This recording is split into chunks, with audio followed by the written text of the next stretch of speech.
जय हिंद दोस्तों, स्वागत है आपका आपके अपने यूट्यूब चैनल में। दोस्तों, इस वीडियो में हम बात करने वाले हैं क्लास 12th फिजिक्स के इंपॉर्टेंट टॉपिक्स के बारे में। इस वीडियो में मैं आप लोगों के लिए 50 ऐसे टॉपिक लेकर आया हूं जो कि 2012 से लेकर 2024 तक के आपके बोर्ड एग्जाम में पूछे जा चुके हैं। और इस वीडियो को देखने के बाद आपके 70 नंबर बिल्कुल पक्के होने वाले हैं, क्योंकि इन टॉपिक्स के बाहर आपका एक भी क्वेश्चन नहीं आएगा। ये टॉपिक आपके बिल्कुल सिलेबस के अकॉर्डिंग तैयार किए गए हैं, और इन टॉपिक्स को अगर जो आप पढ़ के जाते हैं तो आप बोर्ड एग्जाम में 70 नंबर लाने वाले हैं। ठीक है, तो चलिए शुरू करते हैं, देखते हैं उन टॉपिक्स को।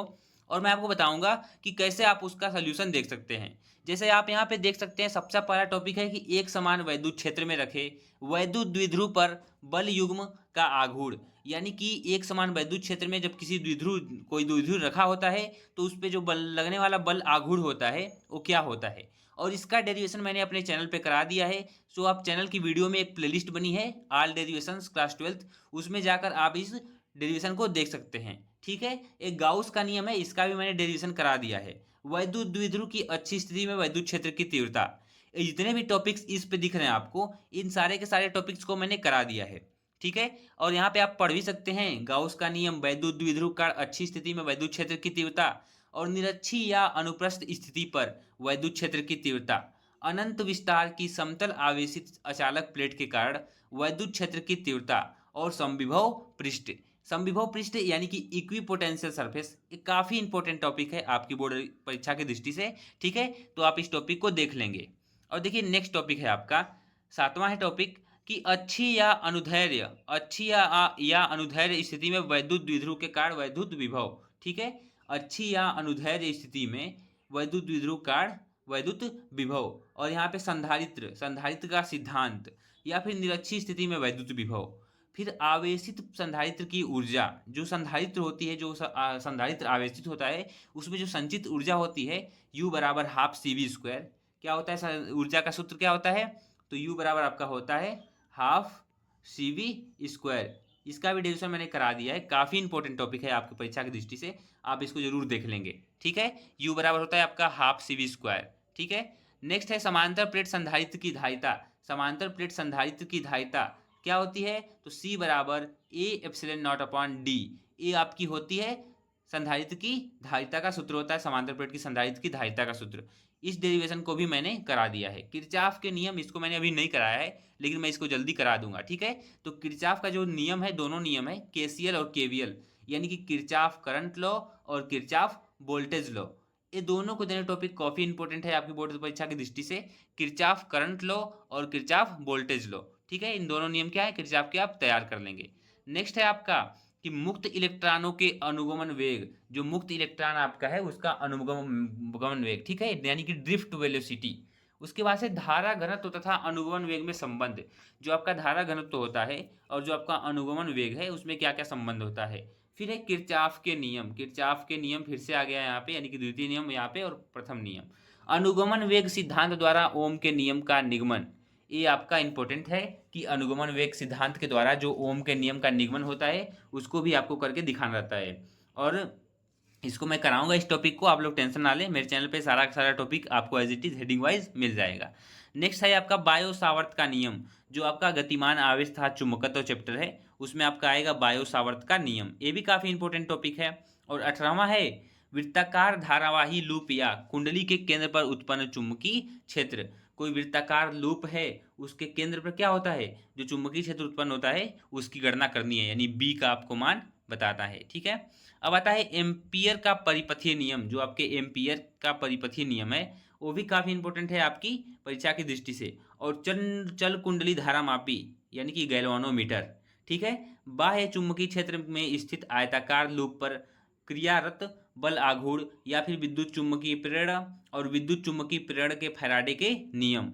24वां टॉपिक है स्व प्रेरण एवं अन्योन्य प्रेरण में अंतर। ये अंतर है आपका स्व प्रेरण तथा अन्योन्य प्रेरण में अंतर। ठीक है, नेक्स्ट टॉपिक है आपका श्रेणी अनुनाद परिपथ, श्रेणी अनुनादी परिपथ, ट्रांसफार्मर का सिद्धांत और विद्युत चुम्बकीय तरंग, मैक्सवेल का विद्युत चुम्बकीय तरंग सिद्धांत और एम्पियर का नियम, और प्रिज्म के अपवर्तनांक के लिए सूत्र। तो काफी इंपॉर्टेंट टॉपिक है, 2024 बोर्ड एग्जाम में मैं आपको बता दे रहा हूँ। 2024 बोर्ड एग्जाम में इस टॉपिक से कितने क्वेश्चन पूछे गए थे। एक सेट में कम से कम इसमें 5 नंबर का क्वेश्चन आया था और एक 3 नंबर का। अब सोचिए 8 नंबर का क्वेश्चन इसी टॉपिक से बस आया था, प्रिज्म के लिए अपवर्तन के सूत्र। ठीक है, ये टॉपिक काफी इंपॉर्टेंट टॉपिक है आपकी परीक्षा की दृष्टि से, तो आप इसे तैयार कर लेंगे। नेक्स्ट है आपका कि गोलीय उत्तल अथवा अवतल पृष्ठ पर अपवर्तन का सूत्र, या फिर संपर्क में रखे लेंसों की संयुक्त फोकस दूरी का सूत्र। और संयुक्त सूक्ष्मदर्शी भी है, खगोलीय दूरदर्शी भी है, हाइगेंस का तरंग सिद्धांत, ये आपके नेक्स्ट चैप्टर का है, यानी कि तरंग प्रकाशिकी से है हाइगेंस का सिद्धांत। नेक्स्ट है आपका प्रकाशों के व्यतिकरण के लिए आवश्यक शर्तें। जो प्रकाश की व्यतिकरण होता है उसके लिए आवश्यक शर्तें कौन कौन सी है, इसको आपको तैयार कर लेना है। ठीक है, 37वां है आपका यंग के द्विझिर्री प्रयोग में प्राप्त दीप्त तथा अदीप्त फ्रिंजों की चौथाई के लिए व्यंजक। नेक्स्ट है कि एक पतली झिर्री द्वारा एक वर्णी प्रकाश के विवर्तन प्रतिरूप प्राप्त करने का आरेख बनाइए तथा केंद्रीय उच्चिष्ट की कोणीय चौड़ाई का सूत्र ज्ञात कीजिए। और 39वां है कि देहली आवृत्ति तथा कार्यफलन। ठीक है, नेक्स्ट टॉपिक है आपका प्रकाश विद्युत कार्यफलन, आइंस्टीन द्वारा प्रकाश विद्युत का प्रभाव की व्याख्या और आइंस्टीन का समीकरण।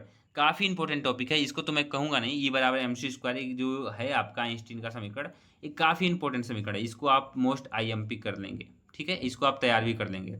नेक्स्ट है कि द्रव तरंगे क्या होती हैं, डी ब्रोगली समीकरण। ठीक है, डी ब्रोगली समीकरण, द्रव्य तरंगे क्या होती हैं तथा मतलब कि डी ब्रोगली का समीकरण क्या होता है, ये काफी इंपॉर्टेंट टॉपिक है। नेक्स्ट है कि रदरफोर्ड का परमाणु मॉडल, यानी जो रदरफोर्ड ने जो परमाणु मॉडल दिया था उसको आपको तैयार कर लेना है, और परमाणु का बोहर मॉडल। और ये समस्थानिक संभारिक जो होते हैं, इसमें समस्थानिक बार बार पूछा जाता है कि समस्थानिक क्या होते हैं। और सौर ऊर्जा का स्रोत, यानी सौर ऊर्जा जो होती है, सोलर ऊर्जा होती है, सोलर एनर्जी होती है, उसका क्या स्रोत होता है। और द्रव्यमान क्षति, नाभिकीय विखंडन और पीएन संधि डायोड का उपकरण करके अर्ध तरंग दिष्टकारी का पथ का चित्र। और ठीक है, और लास्ट टॉपिक है आपका कि परिपथ की सहायता से पीएन संधि डायोड की पूर्ण तरंग दृष्टिकरण प्रक्रिया समझाइए।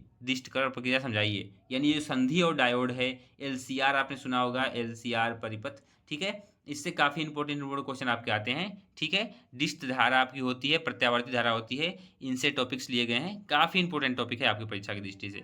आई होप आपको अच्छा लगा होगा। ये 50 टॉपिक ऐसे टॉपिक्स हैं, अगर जो आप इसको तैयार कर लेते हैं तो आपके 70 में 70 नंबर कहीं नहीं जाने वाले, क्योंकि इस टॉपिक्स के मैं मिला रहा हूँ 2012 से लेकर 2024 तक के, अभी तक मिलाया हूँ मैं, तो कोई भी इस टॉपिक से बाहर नहीं गया है, और उन्हीं सारे टॉपिक को मर्ज करके आपको बताया गया है कि काफ़ी इंपॉर्टेंट टॉपिक हैं आपकी परीक्षा की दृष्टि से। बार बार टॉपिक रिपीट होते रहते हैं। और ठीक है, चलिए वीडियो को एंड करते हैं।